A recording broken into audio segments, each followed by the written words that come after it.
Well, hey, good morning, everyone, and welcome again to another episode of the Layoff Legends podcast. We have a very special guest today in line with season one's focus on mental health and resilience. I would like to welcome Marcus Alexander to the podcast. Marcus, welcome. Thank you. I appreciate it, man. Nice to be here. Great to have you. And for those of you who don't know, I would just love to read a quick bio that we have for Marcus very quickly so we can get into some of the great content that we have today. Marcus Alexander is a licensed professional counselor in multiple states and earned his bachelor's degree in business administration and master's degree in clinical mental health counseling. He works with professionals dealing with work related issues, and so really happy about that experience and bringing that here. Marital and relationship issues, family issues, self esteem, as well as confidence work. Marcus guides individuals through the process of identifying their goals by bringing awareness to their current state and effectively accessing the roadblocks that are present or may be present in preventing them from achieving the goals that they set out to achieve. He uses a cognitive behavior technique that focuses on the mental process of acquiring knowledge and understanding through thought, experience, and the senses. And this covers the individual's entire lifespan, not just in the recent years. And I love this approach because the business experience and kind of like the clinical training really blends together. Mark, you're not the average therapist, and I really appreciate that perspective. You'll work with tons of mental health agencies. You work with schools, and you lead a successful private practice that serves Mhm. professional individuals at all levels. And a lot of your clients, as you share here, are in executive leadership roles, that need help navigating the high stakes corporate environment while also maintaining fulfilling lives. That's a fantastic balance that I really appreciate. Yeah. And prior to your work as a counselor, you served in the U.S. Air Force. So thank you for your service. Yep. Amazing. Uh, Before spending 17 years in leadership roles, 17 Yep. years in Yeah. leadership roles for several Yep. Fortune 500 companies. Your diverse personal and professional experiences really bring a fresh and relevant perspective. You bring a compassionate and straightforward approach to therapy. Really looking forward to that perspective today. So clients can see and feel results in their very first encounter with you. Marcus, thank you for joining us on the podcast today. No, I appreciate it, man. Thank you for inviting me. So there's been a lot of news, of course, layoffs everywhere. And we are seeing Absolutely. talented people get laid off from some of the world's best companies. And this is Absolutely. not just, another announcement. This is happening, and this is on the rise. And we're seeing a lot of news about this, in terms of not just the layoff, but even how the layoff is positioned, Yep. business expense, a That's performance right. decision, all of these things. And it can get really confusing for the folks who are laid off. But why don't we start from the beginning, right? Okay. The impact. And so there's an emotional life cycle that kind of hmm comes with the job loss. Today, hmm everything's great. You receive this news, and then ultimately you're thrust into this cycle. Could you share a little bit about what that emotional life cycle is? Yeah. Yeah. Definitely. It's very similar. I mean, the grief is grief, right? We always want to contextualize grief to a certain thing, but it's the same process, right? You have the five stages, but with when you talk about employees, it's a different stage. All right. The first stage, which is disassociation. I think that when you work for these companies that create an identity for you because of their identity, you see this happen year to year, month to month when other people are getting laid off, and you're like, not me, right? I'm gonna be immune from it. So you dissociate yourself from it, and the first step is kind of getting aligned with reality, because once the layoff hits you, now you have a step you have to go through before you even get to denial, right? Which is, oh, I'm not different, right? Oh, And I think wow. that's a big one. That's a big adjustment that takes the longest to get through, right? Hmm. So once you get through that adjustment of reality and kind of what has happened, meeting, now you can go into the denial part. You For the first part, people deny that they even got laid off, right? It's almost like they still keep their same routine as if they have what I call the badge to the office, right? And they do this for several reasons, right? They employees, their peers, their family, they don't want to face the reality of that part, right? That they have to now adjust. So they delay what they call the adjustment period for a little bit longer. And then the real important part, this is when I get to see the client, is when anger hits. I'm frustrated, right? I did not get told or was not warned or why would they do this because of this particular reason. And all of a sudden they go back and they become angry with the person that they was in love with, if it makes sense, the company itself, right?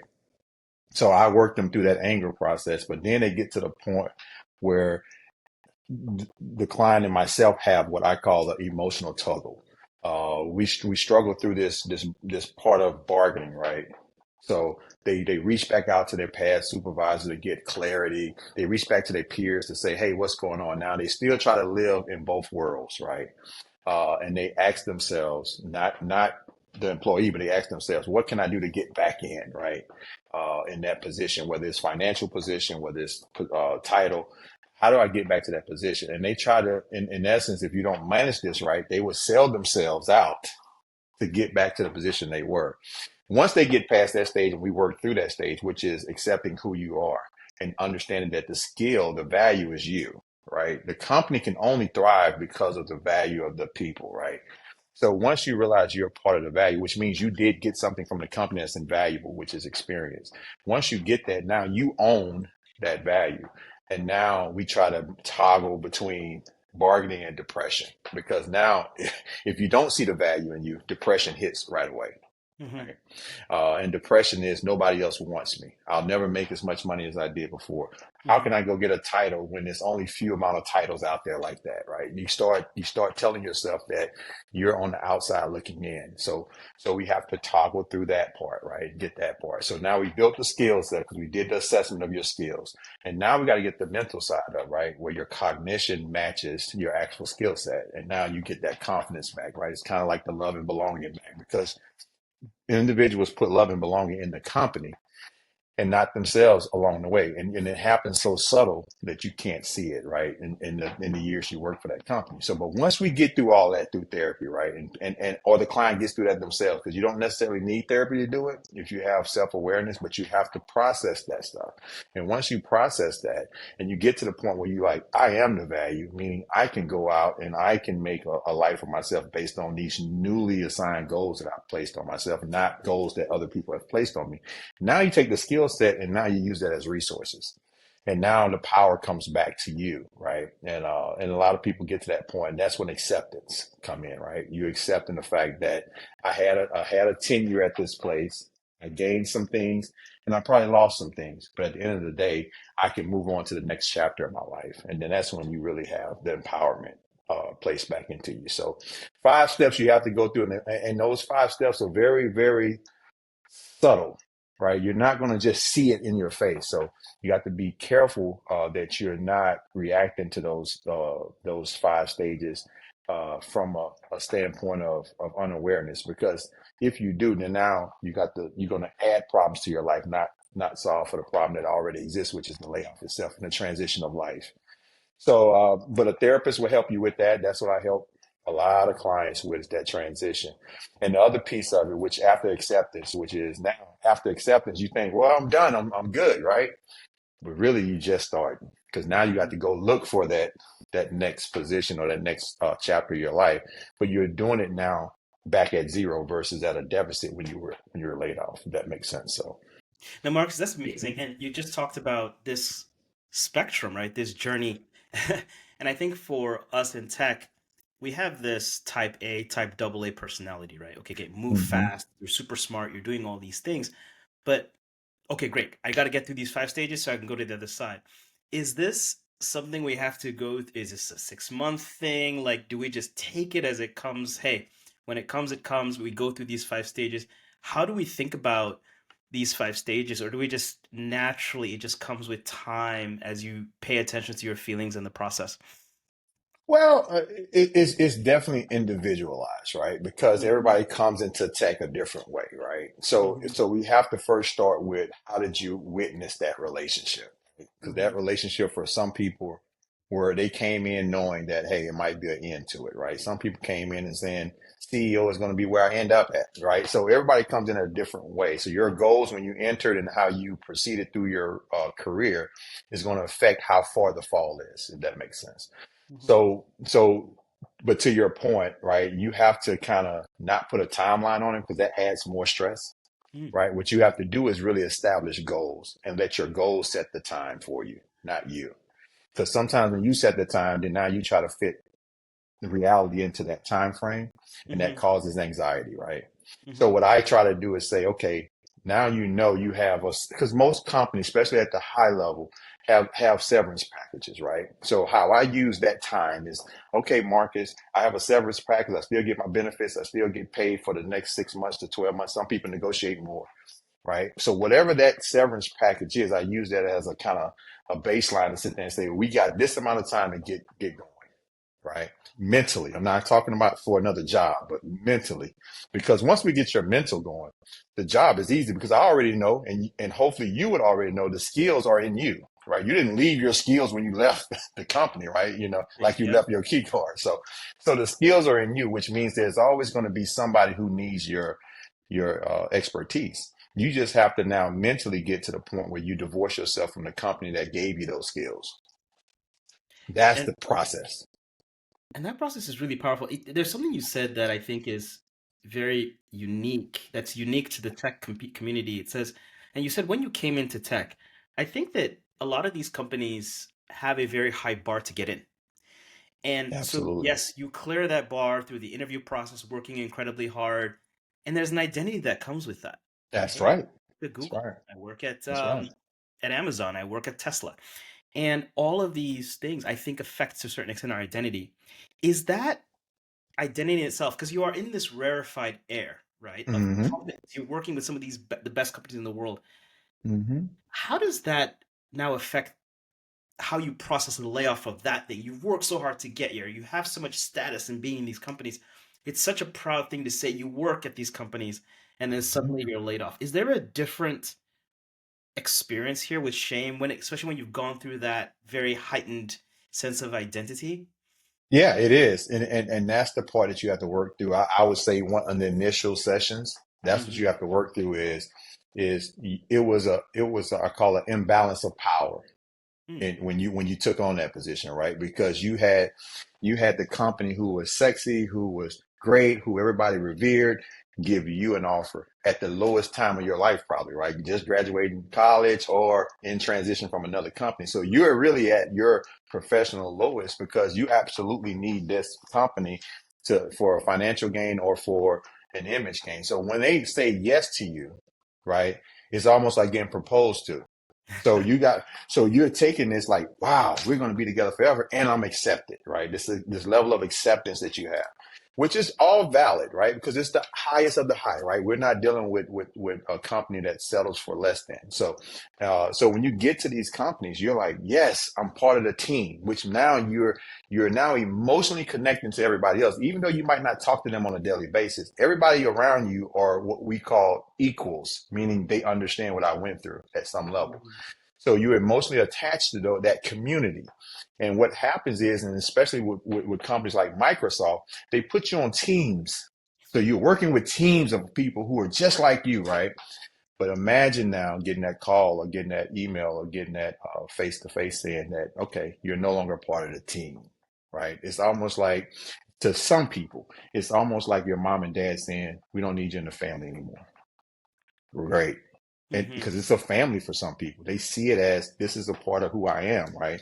When I tell people my name is, it's my name is, and I work for, Mhm. right? So most people don't even say that about their parents, who they revere, right? Yeah, Right. the So, dissociation, just being able to disconnect your identity from, well, first of all, the cut was a shock. You right. love this place, you've identified with this place so long, and then suddenly the cut, right? And then you have to your point earlier around, that's the first thing, accepting that this has happened. Yep. And that is the Yep. first part to, and really it is a grieving process that comes ultimately to a healing, and then also whatever that next chapter is that you said, um, Yeah. that becomes, but it's a journey that you actually have to go through, and it starts with accepting this. No, absolutely. I would sit there and say for most people, it's more than a death in the family, right? Because a death in the family doesn't stop you from paying your mortgage. A death in the family doesn't stop you from moving on. Hmm. But a death in this family is like I lost a family member and now I'm almost homeless. And Hmm. homeless in the sense of figure. I mean, not literally, but figuratively. I'm homeless. I mean, I don't have a host company that I can say I belong to this, right? Hmm. So so Literally. you're you, so you're now trying to manage kind of who am I, and still grieve with who was I when they rejected me, right? Because the key to all of this and mental health in general is how do I see myself versus how they see me, Hmm. right? And at some point you thought at some level, and you were aligned, like I see myself as great and they see me as great. Perfect. Let's get a Hmm. cup of coffee. But at some point in the layoff, the reality is, wait a minute, they don't see me how I see myself. Hmm. And now you got to fight that. Do I see myself as they see me, or do I see myself as I see? You have to fight that, because if you attach to what they see, then you're going to attach a negative emotion to it, which is the rejection, which is I'm not good enough, which is, I failed.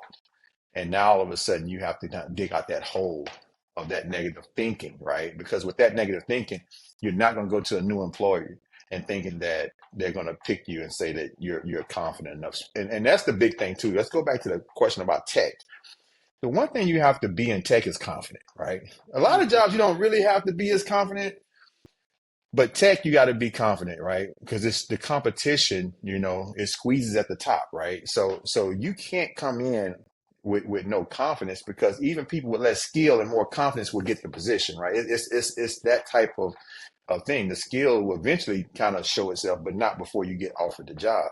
So you got to have a level of confidence. So can you imagine somebody grieving and not feeling good about themselves and trying to get a tech job? It's just not going to work, right? Because you're already still living in that unprocessed relationship before, and now trying to get a new relationship.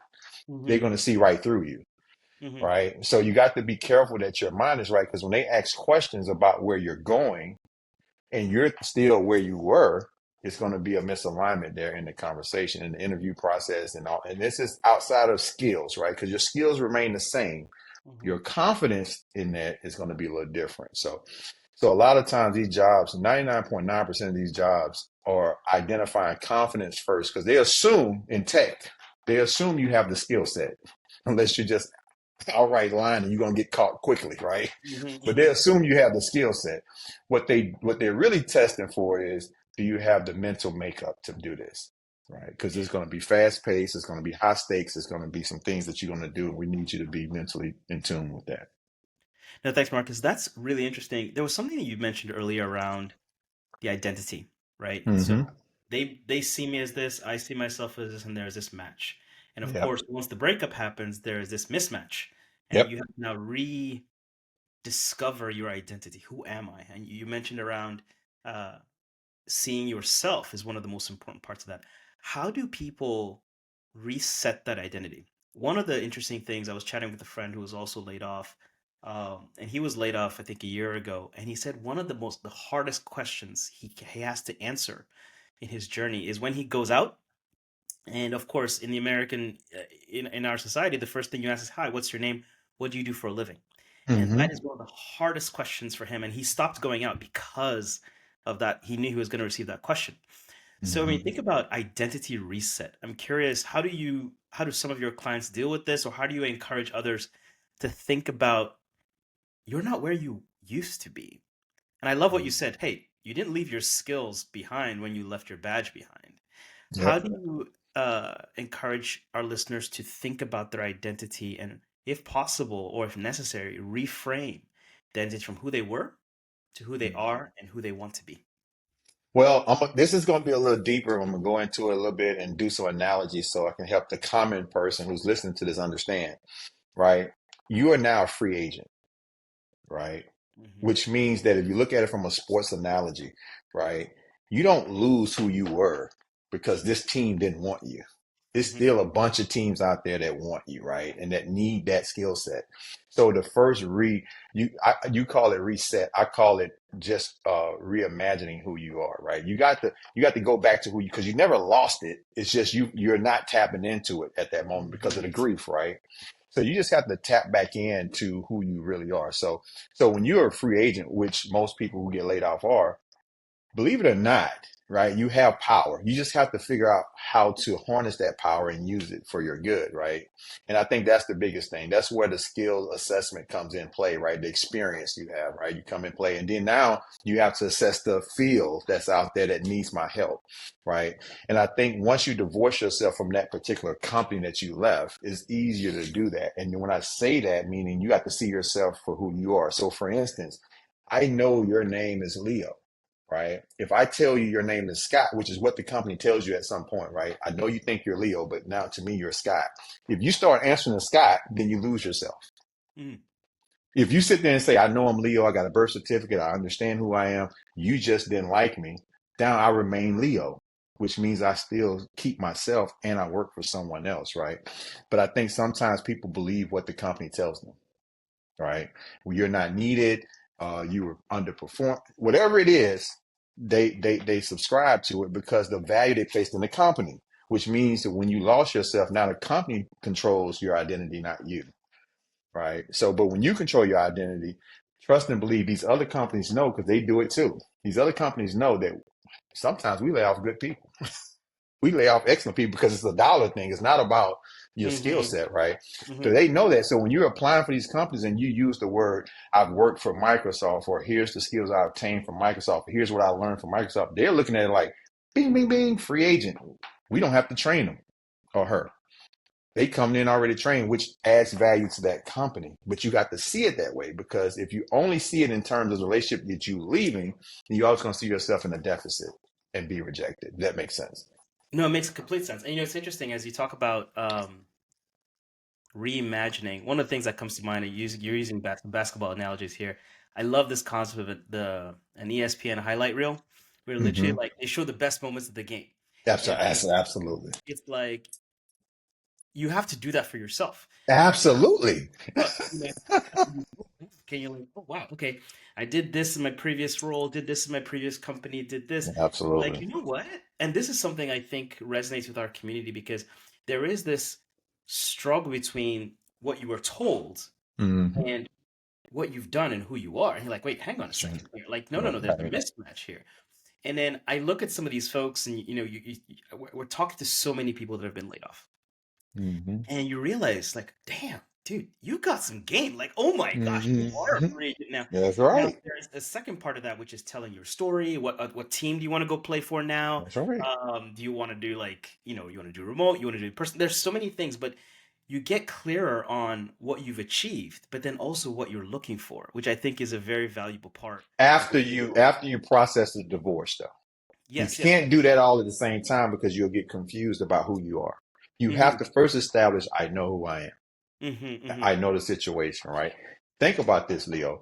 Uh, 100% of the layoffs are all subjective, Mm. right? We think it's very objective, right? And that's our first kind of alignment that we have to get. We think that they're taking all these algorithms and saying that I'm the lowest of the low, and no, it's people in the room that are making decisions when you're not in the room, Mm-hmm. right? So you don't ever have a chance to even give your side of the story until after the decision is made, right?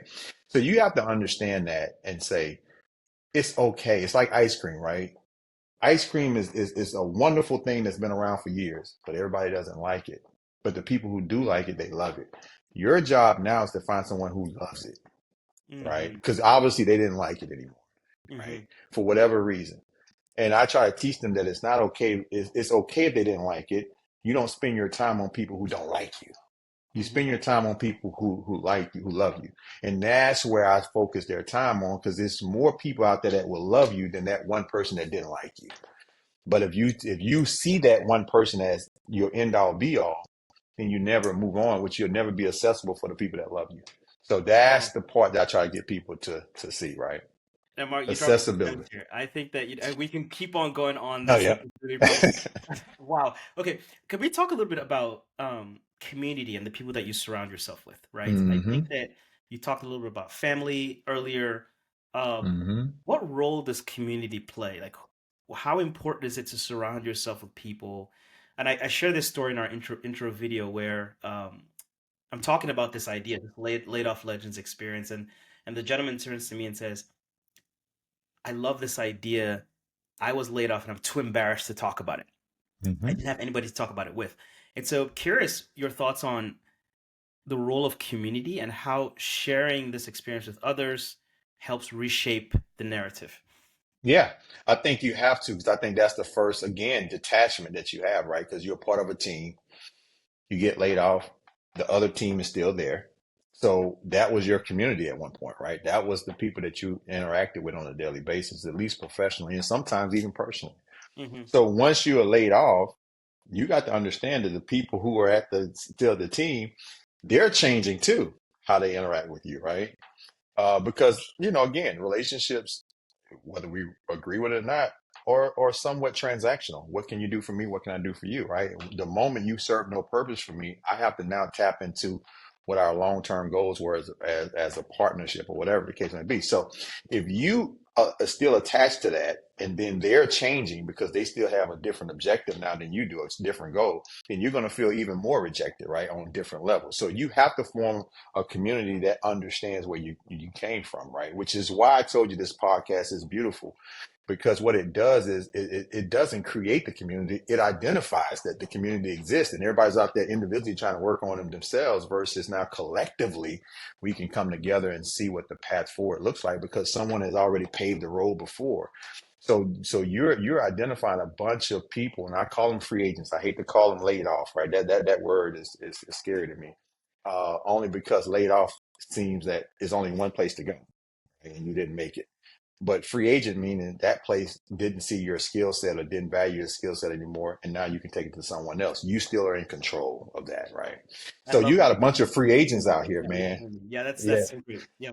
yeah. So you don't give power to the company who is built on the backs of the free agents, right? Yeah. At some point, the whole company started with two free agents. You look at the owners of any company, right? It's always a free agent, right? They didn't have any stake in the game until they did the work.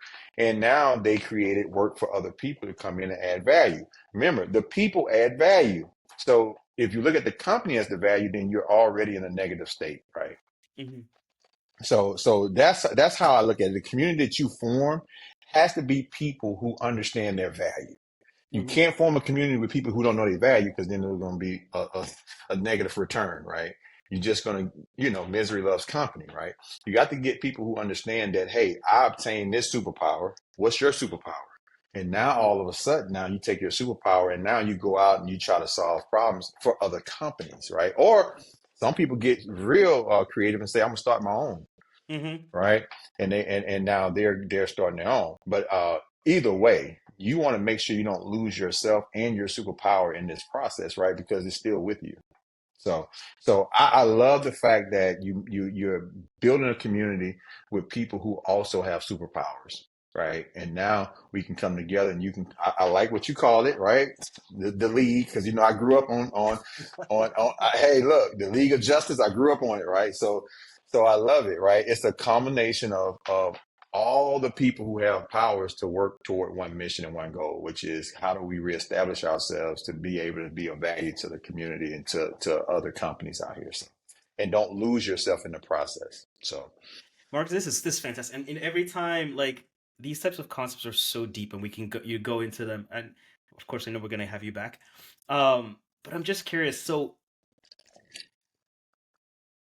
let's just end on that point. You talked about don't lose yourself, maintain your superpower. And I think that that is something that's so critical, because if your confidence is hit, you're like, ugh, your identity is hit, you're like, ugh, and you talk about finding your voice and ensuring that like you maintain that strength. What are some of the practical ways that you can do that? I mean, we talked about the ESPN highlight reel, surrounding yourself with great people. What are some of the ways that people, like literally on Monday morning, right? That they can say, look, I need to maintain this superpower. I need to make sure I don't lose confidence in myself. Any thoughts or guidance there? yeah, yeah, superpower. Now, let me make sure I make this clear. Your superpower and your confidence are two different things, right? Mm-hmm. So the problem with the confidence is that you don't know your superpower. So they all intertwine that way, right? So the task you have to do is assess yourself like you assessed everything in your life, right? Because in your work life, whatever position you have, you assess some things, right? Or you either assess it as a team leader or you assess it as the person who was getting information from the leader. But you assess, everybody manages something, right? So you have to manage your power by going back through your resume, right? And I call it chapters of the book, right? Because you've written a book here. So Leo, if you're 45, 46 years old, you got 46 chapters, right? And out of those chapters, you got X amount of chapters that are professionally done, right? So what you have to do at that point is you have to read your own book, right? The more you read your own book, the more you not allow other people to write your book for you. If that makes sense, right? So you read your own book, and as you're reading your book in your experience, now we're talking professional life. In your experience, you're looking at the things that you've done, right? And when you're looking at those things, which even the bad things, right? I'm talking about people who come to me and said, "Man, I've gotten a terrible review," right? I said, but let's use that and secrete the positive from it. Because even in the negative, there's some positive there, right? So I changed their mindset to where they're not so anxiety ridden about having negative, but understanding how to process that negative and then squeeze the positive out of it because you're going to the future. So you want even the negative conflict to be something you can add to the future self. So even this layoff, which you can perceive as negative, we can find it positive by looking back now with time and saying, look at all the stuff you accomplished. And now let's reimagine the person that you are today because we're not resetting anything because you're already that person. We're just reimagining that person because it's making you a better person because of that negative influence, right? So now you're taking even your negative experience and saying, this is how I am coming out of this in a positive way, which means now to your new employer, they're seeing even a better version than the old employee had, Mm-hmm. right? Employer had. So now they're seeing a version that is more intuitive and more understanding because they have processed something. It's nothing like processing your own stuff in order for you to process the stuff I want you to do, right? Because if you can process you, then I know you can process what I give you, right? Because you matter to you more than anybody else, right? So that's how you learn how to get these skill sets, even from a negative standpoint, and understand how not to lose yourself, but also get back to you, right? In other words, reimagine who you are. You have to make sure you assess yourself. So it starts with assessment. Nothing can be done if you're basing yourself off the assessment of others. You're already dead in the water, right? Mm-hmm. Because others don't know you the way you do, right? Hence why they probably laid you off, right? So you have to make sure you know who you are.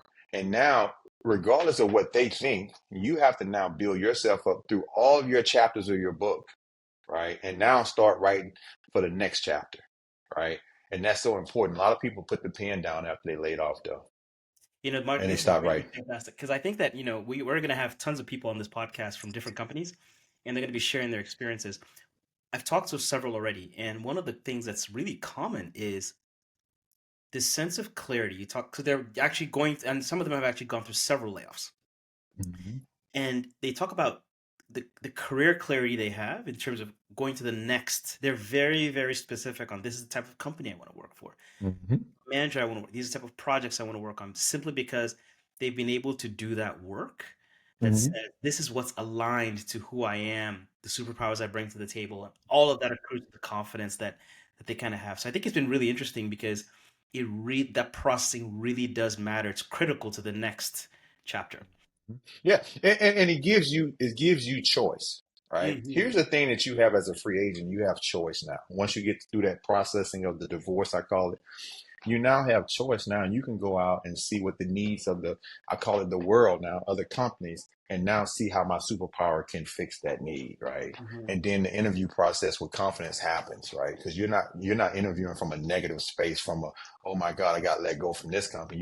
You're interviewing and saying, I see what you got a problem, I can assess it and I can fix it, and here's how I can do it. Now all of a sudden they're like, whoa, if you can fix my problem, you're in, right? Hmm. And that's where confidence come in play. Your skill set has always been there, but how do you apply your skill sets to whatever you're looking for gives you the control back, right? And it gives you options now because of where you've been, you know exactly what you want from a company. Now you interview them. And now you make sure that they are going to meet your needs, right? Because you're coming from a place of not beginning at the start, but now from experience. Hmm. So it's just going to be invaluable, whether it's salary talks, whether it's workplace environment talks, whether it's leadership and what I look for in my leadership, what I want to be as a leader. I mean, my goodness, the interview can go for 4 hours if you really want to get to some substance because you have substance to bring to the table because of your experience. Can you imagine having an interview with you today, Leo, versus someone who just got out of college? Mm-hmm. Mm-hmm. Mm-hmm. It's a whole different interview process, right? Yep. From the interviewee standpoint, they're just looking at what they're. I'm just happy to be here. I'm just thankful, and you're coming in from a standpoint of we're partners. Mm-hmm. You know, here's what I can add to you, right? So I think being laid off, and I'm gonna say this, being a free agent, it allows you now control your destiny a little bit more, Yeah, no, right? this is fabulous, and I know that even that itself is a little bit scary too. But we'll continue to talk about tools and things that people can use to manage that. So, Marcus, we're down to the last question. So, Okay. um, if you had to put a message on a billboard to folks who've been laid off, and you have limited space, you got limited, it's like, but you just want them to remember this one thing, what would it be? Who are you? Mm. Because that's going to dictate the next step, right? You can't get to the last step until you know the first step. Mm-hmm. Who are you? Right? I need to know as a therapist, I need to know who you are, how you see yourself, right? And as a therapist, I need to know what your goals are, right? And if you don't know those two, we can work on them. But those two have to be accomplished before we can even know what route to take, right? Mm-hmm. Mm-hmm. So who are you? Because that's important in any life, whether it's tech or not, but definitely in tech, right? Because here's the thing with tech, right? This is the movement with tech over the last 30, 40 years, right? Tech was like the gold rush, right? It not only distinguished who was making all the money, right? It changed capitalism a little bit because before it was Wall Street, right? Be an investor, and now all of a sudden now it was tech, right? So people went to the money. The other piece of it was it created what I call a exclusive population because even with Wall Street, I could walk up into Wall Street with no degree, and if I was good at what I did, I would make money.